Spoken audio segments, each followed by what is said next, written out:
चलिए शुरुआत करते हैं आज की न्यूज़पेपर की पहली न्यूज़ हम देखेंगे पीआईबी से। पीआईबी की जो इम्पोर्टेंट न्यूज़ आई है वो इकोनॉमिक सर्वे को लेकर के आई है। हमारी गवर्नमेंट बजट को प्रस्तुत करने से पहले इकोनॉमिक सर्वे जारी करती है।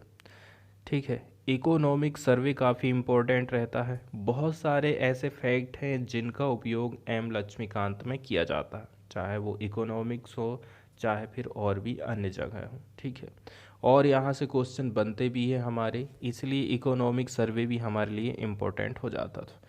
इकोनॉमिक सर्वे में पिछला जो साल बीता है उसमें सरकार ने क्या क्या उपलब्धि हासिल की है। ठीक है, जैसे कि एग्रीकल्चर की ग्रोथ कैसे रही है, सरकार ने इसके लिए कौन कौन सी स्कीम चलाई है, हेल्थ सेक्टर में सरकार ने कैसा काम करी है, वगैरह वगैरह बहुत सारी जानकारी हमको इकोनॉमिक सर्वे बताता है। इसीलिए सरकार इसको जारी करती है बजट से पहले। तो 31 तारीख को ये जारी किया गया था, उसी के बारे में यहाँ पर कुछ की फैक्ट बताए गए हैं। सबसे पहले बात तो हमारी इकोनॉमी की अवस्था के बारे में बात बताई गई है।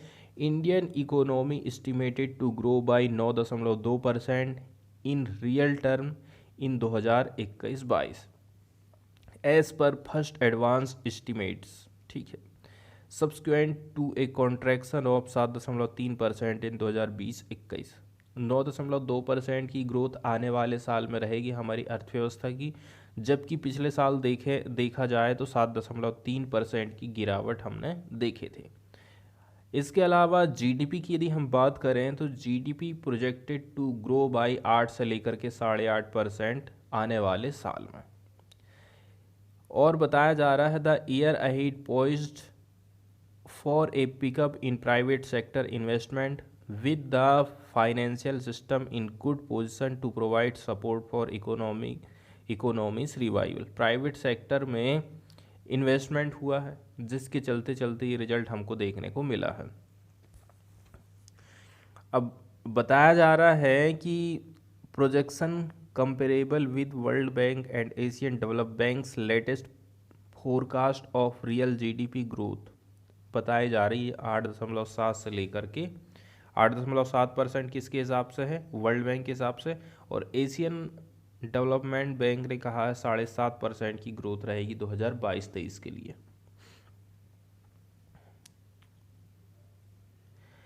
इसके अलावा यदि हम देखें कि आईएमएफ का जो latest world economic outlook projection आया था उसमें इंडिया की जीडीपी ग्रोथ बताई गई है 9%। ठीक है, 2021-22 में, और 2022-23 में एंड 7.1% इन 2023-24। ठीक है, 9% रहेगी 21-22 और 22-23 में। इसके अलावा 2023-24 में रहेगी 7.1%, which would make India the fastest growing major economy in the world for our 3 years.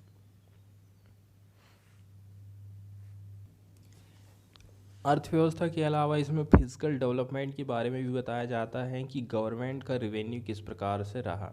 तो गवर्नमेंट की जो रेवेन्यू रिसीप्ट है फ्रॉम द सेंट्रल गवर्नमेंट अप्रैल से लेकर के नवंबर 2021 की बात करें तो यहाँ पर 67% की वृद्धि हमको देखने को मिली है, as against an expected growth of 9.6% in 2021-22 budget.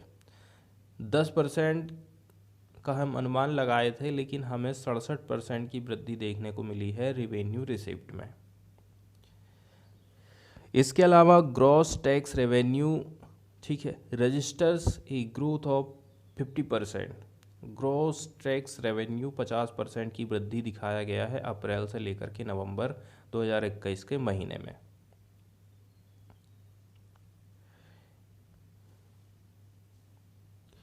इसके अलावा हम यदि देखें कि हमारे यहाँ पर कैश पैसा आ रहा है कि नहीं आ रहा है, उसको लेकर के बात बताई जाती है। इंडिया का जो एक्सटर्नल डेब्ट है ना वो बढ़ गया है $593 बिलियन 8 एंड सितंबर 2021। पहले था $556.8 बिलियन। ठीक है, एक साल पहले।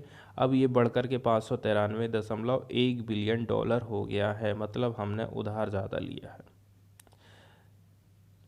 इसके अलावा फॉरेन एक्सचेंज रिजर्व की बात करी जाती है, हमारे पास कितना सारा पैसा अभी रिजर्व के रूप में है, तो 600 बिलियन यूएस डॉलर हमारे पास अभी रिजर्व में है in the first half of 2021-22 and touched US 633 billion dollar as of December 31, 2021। इसके अलावा एक फैक्ट यहाँ पर और बताया जाता है, यदि हम नवंबर के एंड की बात करें 2021 की, India was the fourth largest forex reserve holder in the world after China, Japan and Switzerland. हमारा देश चौथे नंबर पर आता है फॉरेन रिजर्व के मामले में, ठीक है। पहले नंबर पर चाइना है, दूसरे नंबर पर जापान है, तीसरे नंबर पर स्विट्ज़रलैंड है और चौथे नंबर पर हो गया आपका इंडिया। लेकिन एक बात ये ध्यान रखना है, ये जो डेटा यहाँ बताया गया है वो नवंबर के महीने का है, 2021 का, नवंबर की एंडिंग का है।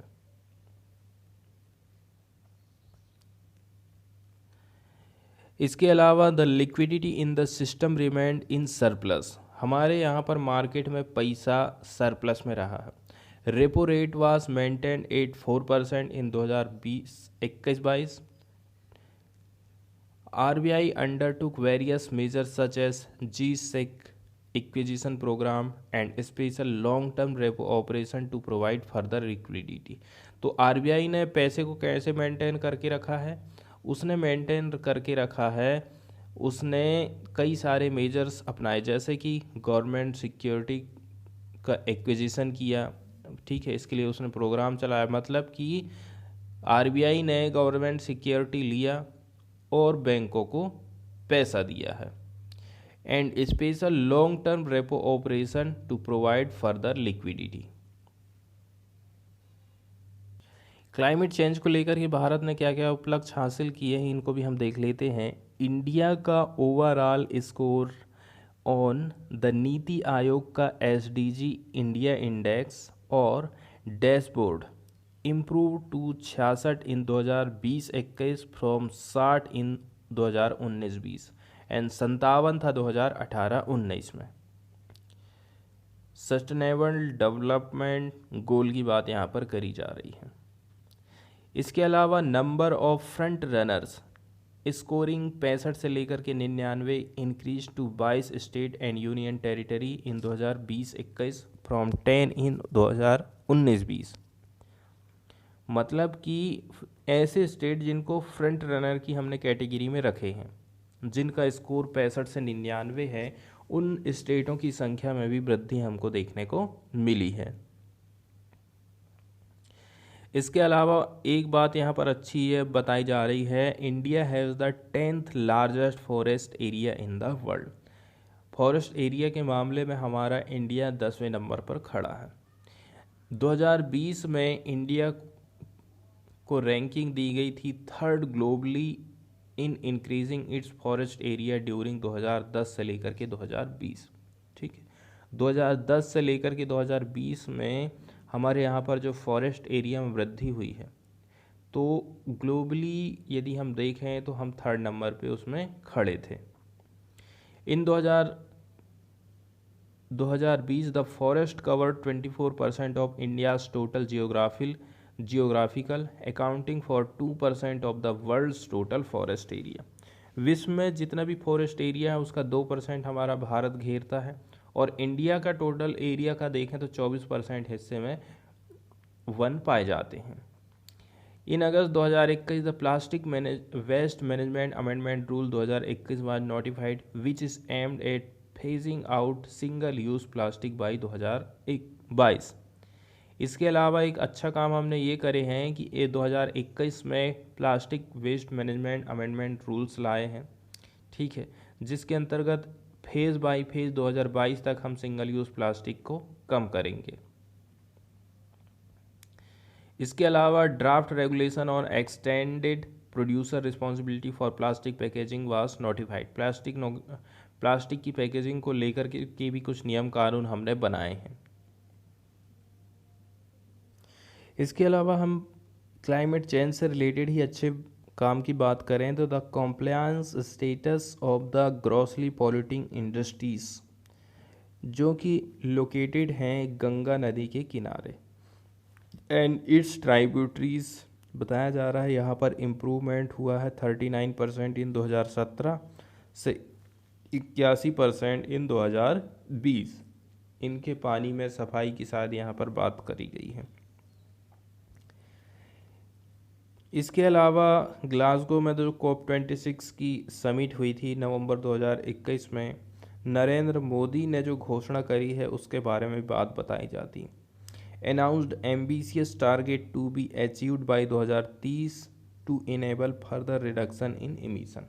2030 तक कुछ हम उपाय करने वाले हैं ताकि जो इमिशन है उसको हम कम कर सकें। एक फैक्ट जो हमारे काम का है वो ये है, India has become third largest startup ecosystem in the world. इसका मतलब ये है कोई भी नई कंपनी हमारे यहाँ पर प्रेफरेंस दे रही है कि हम आपके यहाँ आपकी ज़मीन में अपनी कंपनी को खड़ा करेंगे।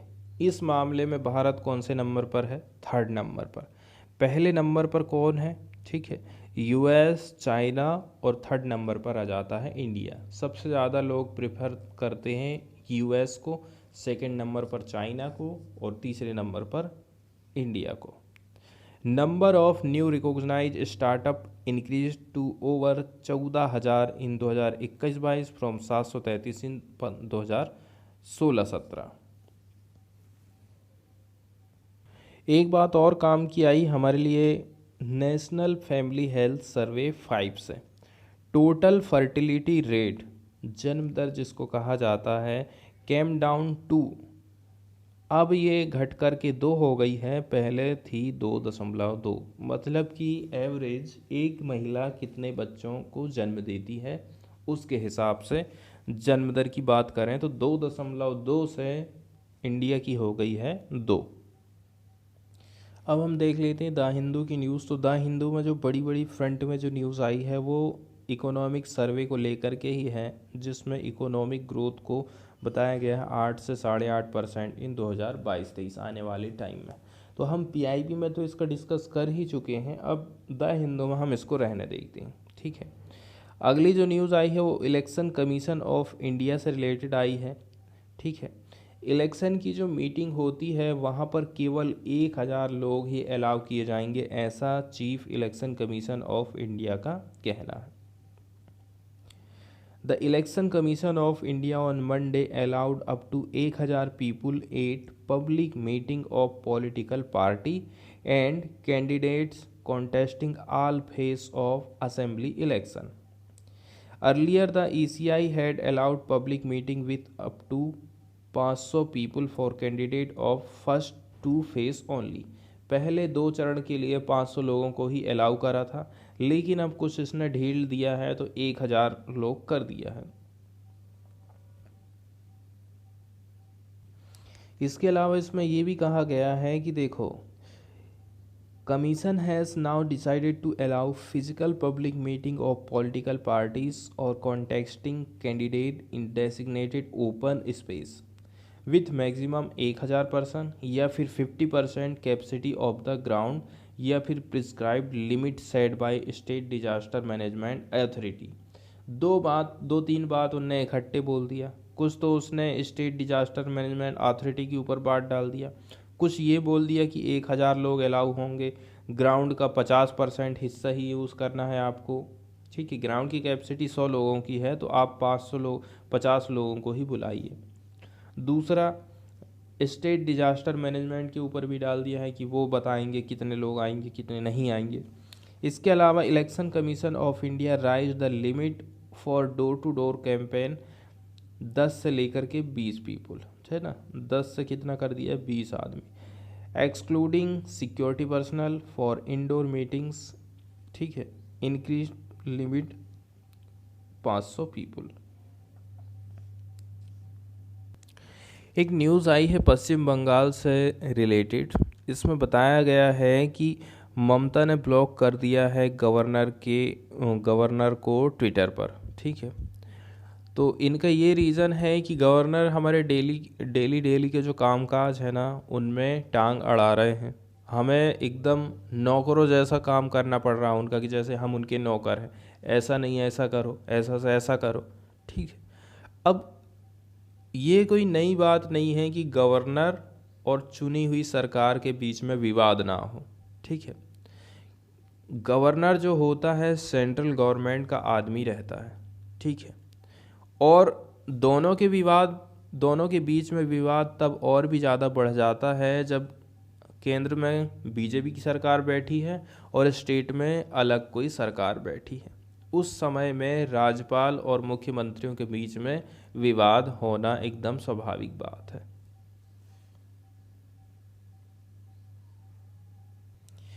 इलेक्शन कमीशन ऑफ इंडिया की यदि हम बात करें तो इसका वर्णन हमारे संविधान के आर्टिकल नंबर 324 में किया गया है।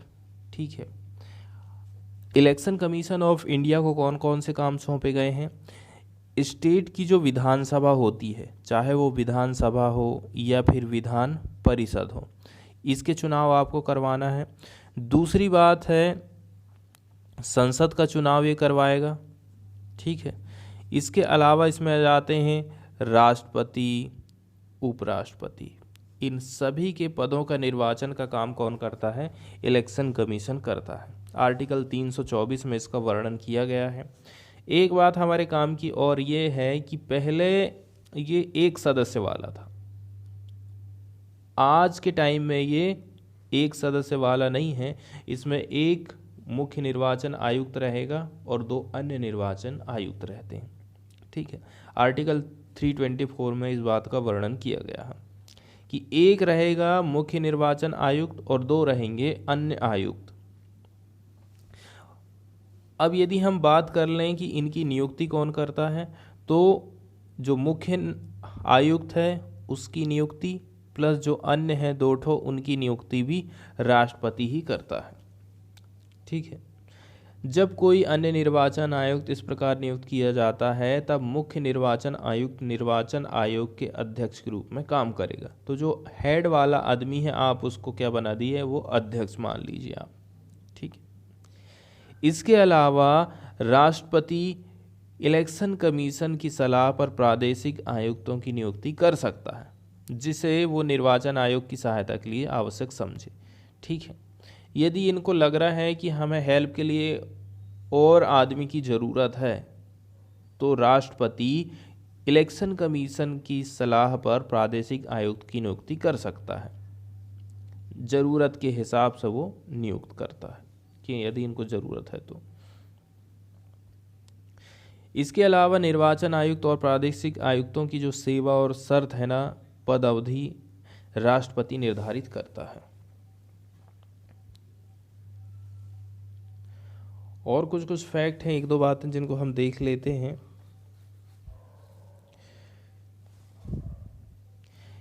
मुख्य निर्वाचन आयुक्त और जो अन्य निर्वाचन आयुक्त रहते हैं ना, एक सी पावर रहती है। उनकी सैलरी, उनका भत्ता और जो दूसरे फ़ायदा मिलते हैं वो भी सब एक सी रहते हैं। ठीक है। जो सर्वोच्च न्यायालय के न्यायाधीश के समान होते हैं। ऐसी स्थिति में जब मुख्य निर्वाचन आयुक्त और 2 अन्य निर्वाचन आयुक्तों के बीच विचार में मतभेद हो जाएगा तो आयोग बहुमत के आधार पर निर्णय लेगा। इसलिए इनकी संख्या कितनी रखी गई है? 3 रखी गई है। कार्यकाल की बात यदि हम करें तो 6 साल का इनका कार्यकाल रहता है। 65 साल की उम्र तक ये यहाँ पर काम करते हैं। ठीक है। इसके अलावा वे किसी भी टाइम में त्यागपत्र दे सकते हैं और कार्यकाल पूरा होने से पहले भी हम इनको हटा सकते हैं। ठीक वैसे ही हटाएंगे जैसा सुप्रीम कोर्ट या फिर हाई कोर्ट के जजों को हटाया जाता है। इकोनॉमिक सर्वे में हमने अभी तक अच्छी बातों को जाना है, लेकिन अब इसकी कुछ आलोचनाएं भी हो रही हैं जिसको हम देख लेते हैं। अपोजिशन पार्टी का कहना है इसमें ना तो बेरोजगारी के बारे में कोई बात करी गई है, इसके अलावा ना ही जॉबलेसनेस, ना ही गरीबी, ये सारी चीज़ों को इग्नोर किया गया है। अपोजिशन पार्टी का ये कहना है।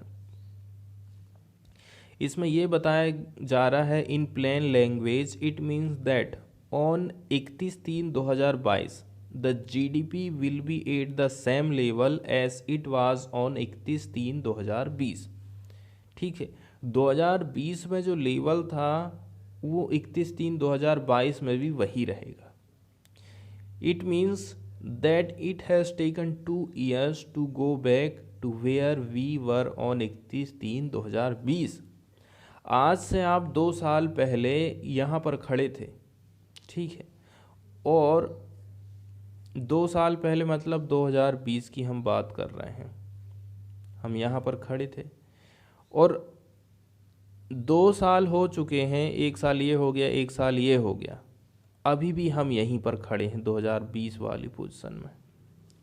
ये हम कब 2022 में भी वहीं पर खड़े, ठीक है। हमारी जो ग्रोथ है वो सेम रही है, 2020 की जितनी थी उतनी ही अभी भी रही है, ऐसा यहाँ पर बताया जाता है। The 2 years have impoverished people, million of job have been lost, 84% household have suffered loss of income, 4.6 crore have been pushed into poverty. India को रैंकिंग मिली है 104 out of 116 global hunger index के मामले में। इस बात को भी गवर्नमेंट को अपने इस इकोनॉमिक सर्वे में बताना था, ऐसा आलोचना यहाँ पर करी जाती है।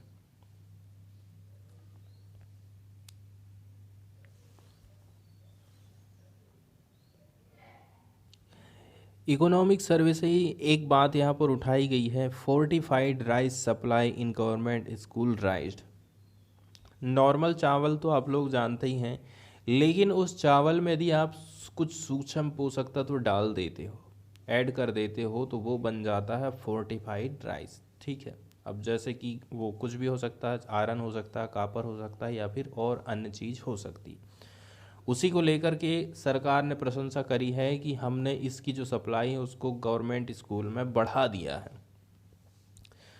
The centre has distributed 3.38 lakh metric ton of fortified rice till December 2021 through anganwadi and mid day meal scheme at government school, according to the economic survey released on Monday.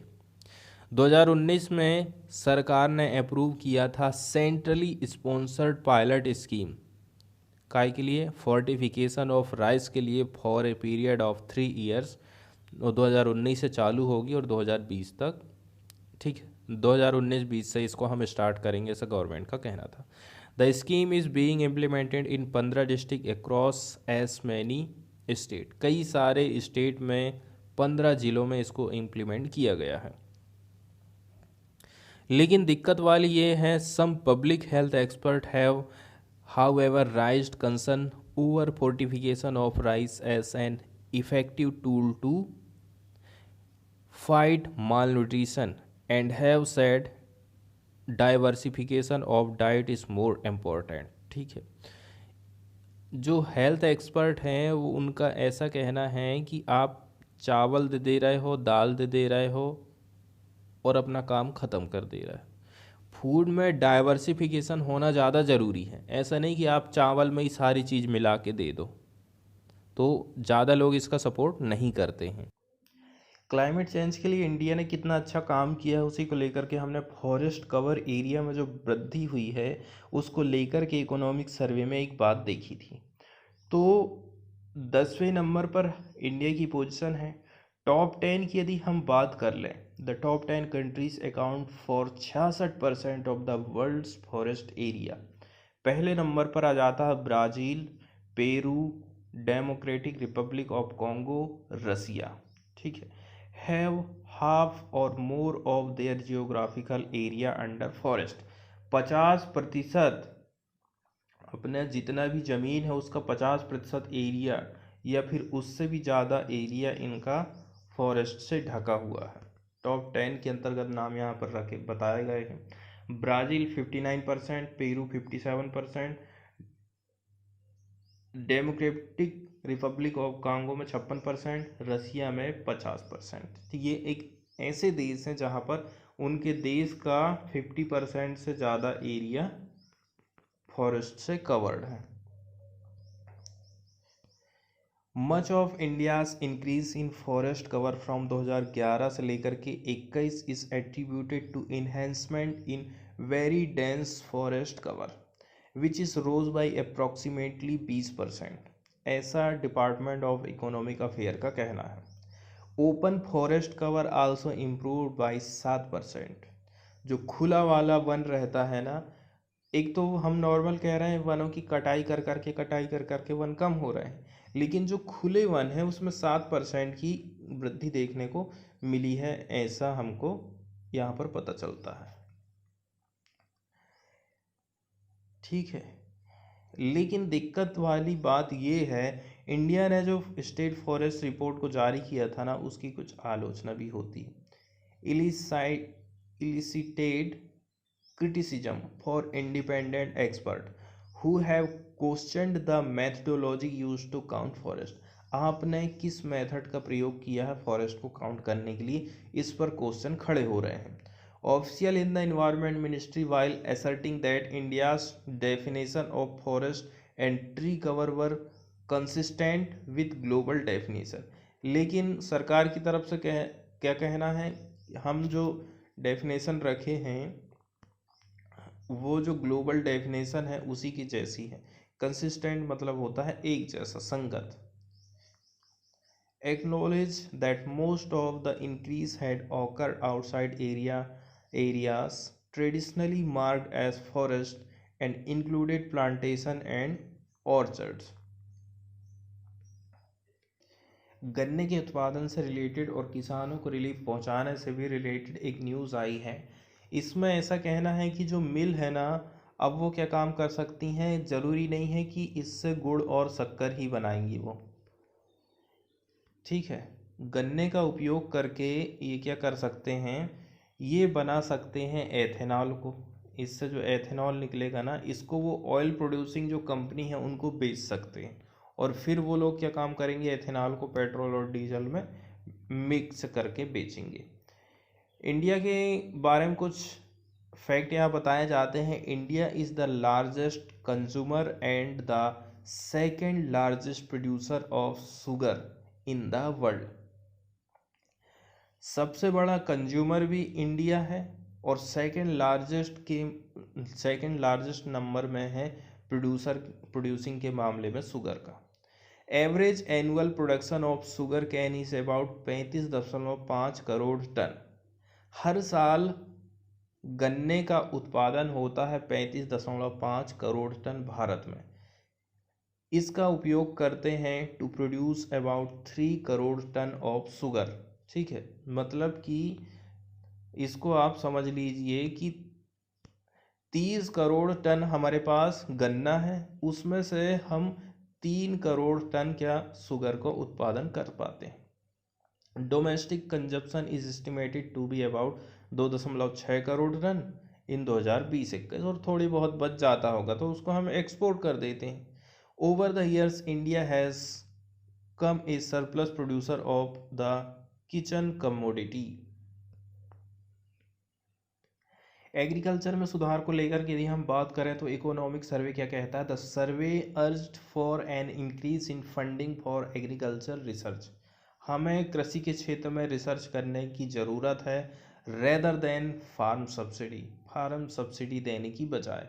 Nothing that every rupee spent on agriculture research and development yield better return compare to return on money spent on subsidies और other expenditure on input. सबसे महत्वपूर्ण बात है कि हमें research पर 1 रुपया भी खर्च कर रहे हैं हम, तो आने वाले टाइम में वो हमको ज़्यादा फायदा देगा। यदि हम सब्सिडी दे रहे हैं उससे कहीं ज़्यादा फायदा देगा। The government noted that agriculture continue to be a major driver of the economy in the pandemic era, with the sector's growth rate rising from 3.6 से 3.9। पिछले साल की 3.6 थी, इस साल की रही 3.9। तो एग्रीकल्चर में एक तो ज़रूरत है रिसर्च की, दूसरी ज़रूरत है हमें किस चीज़ की, फसलों का विविधीकरण। इसका मतलब ये नहीं है कि हमारे पास 3 एकड़ ज़मीन है, मैं उसमें ठीक है, बारिश के टाइम में हमेशा धान ही लगाते रहूं, और जब ठंडी का टाइम आए तो उस टाइम में मैं हमेशा गेहूं ही लगाता रहूं, एक ही किस्म की फसलें लगाता रहूं, क्योंकि गवर्नमेंट से मुझे एमएसपी मिल जाती है। दूसरी बात, एमएसपी में सरकार खरीद भी लेती, अदर फसलों को सरकार नहीं खरीदती। दिक्कत वाली बात यही आ जाती है, इसलिए किसान लोग ना अदर फसलों को नहीं उपजाते हैं। तो हमें ऑयल सीड को भी बोना है। ऑयल के जो दाम बढ़ रहे हैं ना, उसको हम कंट्रोल कर सकते हैं यदि हम ऑयल से रिलेटेड फसलों को लगाते हैं, जैसे कि सोयाबीन हो गया, मूंगफली हो गया, तिल हो गया, और भी जो ऑयल वाली फसलें हैं उनको लगा करके ऑयल के प्राइस को हम कंट्रोल कर सकते हैं।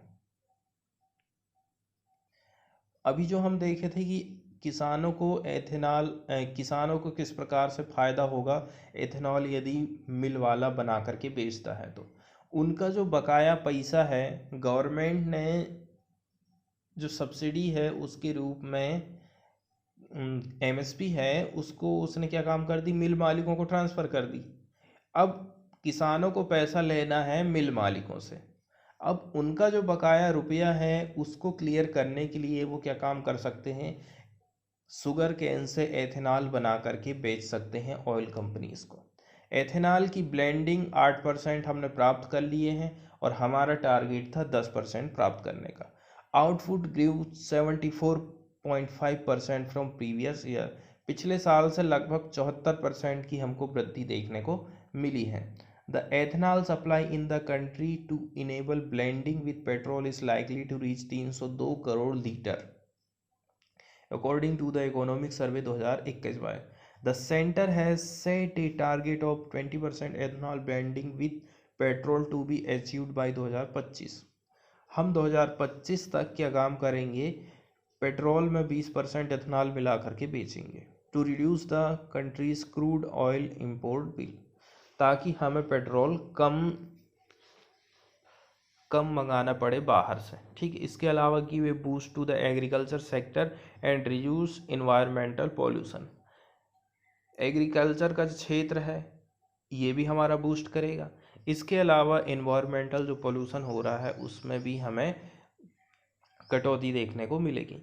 Ethanol supply under the ethanol blended petrol programme नाम रखा गया है, is expected to exceed 302 crore litre by the end of ethanol supply year 2020-21 से। यहाँ डेट बताई जा रही है to achieve approximately 8.8% blending the survey noted. फिर वही 74.5% वृद्धि की बात करी जाती है। गेम वाले हिस्से से एक इम्पॉर्टेंट न्यूज़ है जिसमें बताया जा रहा है श्रीजेश को मिला है इंटरनेशनल अवार्ड। ये कौन है, ये हैं भूतपूर्व हॉकी के गोलकीपर PR श्रीजेश। इनको मंडे के दिन मिल गया है world games athlete of the year for his 2021 performance, becoming only the second Indian to receive the accolade. इसको पाने वाले ये सेकंड इंडियन बन गए हैं। ठीक है, एकोलेड वर्ड आया है, एक्लेड जिसका मतलब होता है सम्मान। तो इसका नाम है world games athlete of the year for 2021 performance. बताया जा रहा है 2020 में Indian women's hockey captain Rani Rampal become the first Indian to win the honour for her performance in 2019। सबसे पहले किनको मिला था, रानी रामपाल को। ठीक है, हॉकी की ये कैप्टन थी। 2019 में इन्होंने अच्छा परफॉर्मेंस दिया था, उसके लिए ये अवार्ड इनको दिया गया था। Sreejesh beat competition from sport climber Alberto ग्रिंसलोव्स of Spain and Italy's wushu player Michael Giorno. ठीक है, फॉर द अवार्ड।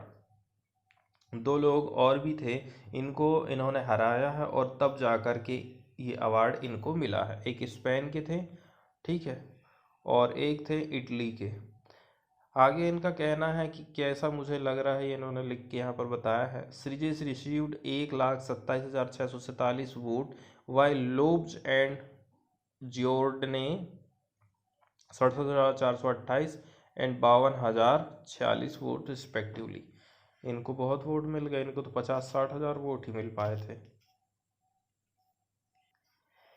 यहाँ पर कुछ जानकारी वाले पेज में एक बात आई है, अभी हाल ही में सुप्रीम कोर्ट ने एक निर्णय दिया है, बीजेपी के जो, ठीक है, कुछ विधानसभा के जो सदस्य थे ना, उनको 1 साल के लिए क्या कर दिया गया था कि वो लोग अब अपने सेशन में बैठ नहीं पाएंगे। 1 साल तक के लिए उनको बैन लगा दिया गया था।